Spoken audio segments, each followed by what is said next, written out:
An artist is someone who can consistently translate an internal vision or emotion into a tangible, resonant, external form. We're not talking about dabbling here, but someone who truly expresses through their craft.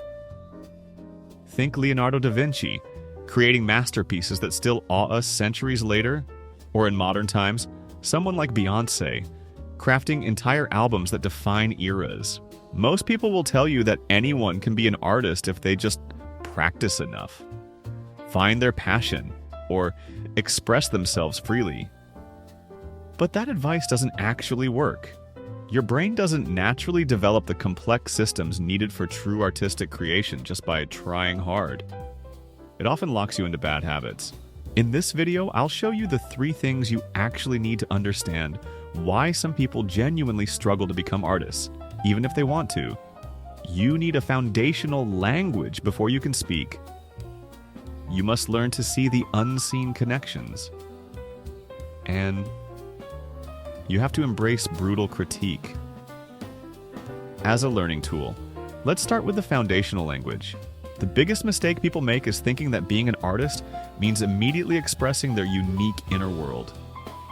There's a huge difference between an artist who has real control over their medium and a dabbler who has surface-level enthusiasm. When you achieve mastery in drawing or music, you're not just moving a pencil or strumming chords. You're building a visual or auditory vocabulary class in your brain, a language of perspective, light, shadow, form, or composition. This intuition is what lets a master know instantly how to translate their vision. This is the foundation that must be mastered first. Look at someone like Pablo Picasso. He didn't start with Cubism.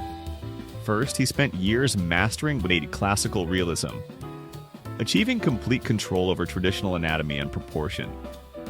He used that profound foundation, that deep understanding of how to represent reality, to deconstruct it and invent Cubism.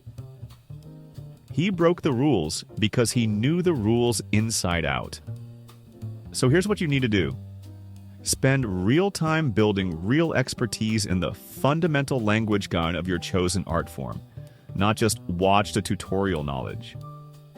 This builds the foundation that will let you truly express yourself later, because you already know what mastery feels like. Once you have this foundational language, the next challenge is getting your work to truly connect with people.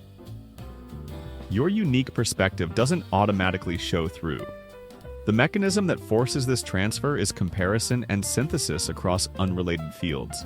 Researchers looking at successful concept artists from major film studios found 3 types: technicians, good at rendering derivative styles; dreamers, wild ideas, poor execution; and connectors.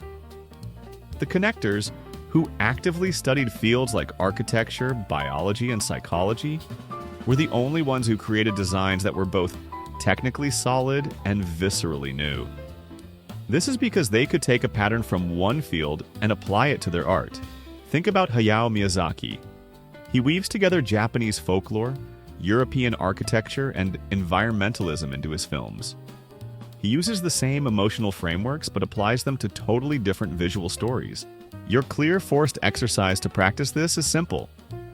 Every time you encounter a core artistic principle, say, balance in composition, immediately find 2 to 3 examples from completely different, non-artistic areas that use the same idea.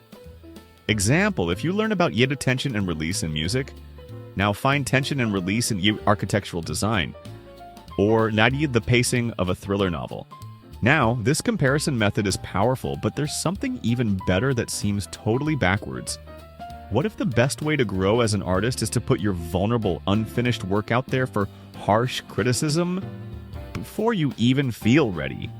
This is the counterintuitive learning method of embracing brutal critique.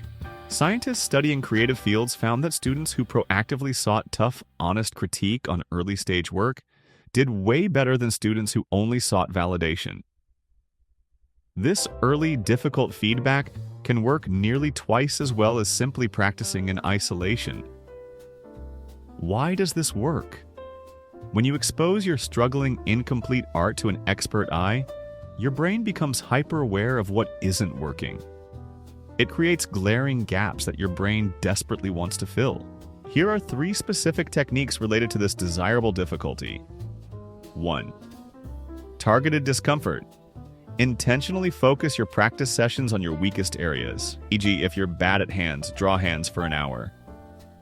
2. The pre-critique. Before you even start a new piece, mentally critique it. What are the likely flaws here? 3. Early exposure. Get feedback on your work at Malbema, 20% completion, not 80%. The sooner you get external eyes on it, the sooner you can correct course. Let's recap with what you actually need to understand. First, you need a foundational language. Second, you must see the unseen connections. Third, you have to embrace brutal critique as a learning tool. Now, actually executing this consistently requires emotional resilience and frameworks for handling criticism.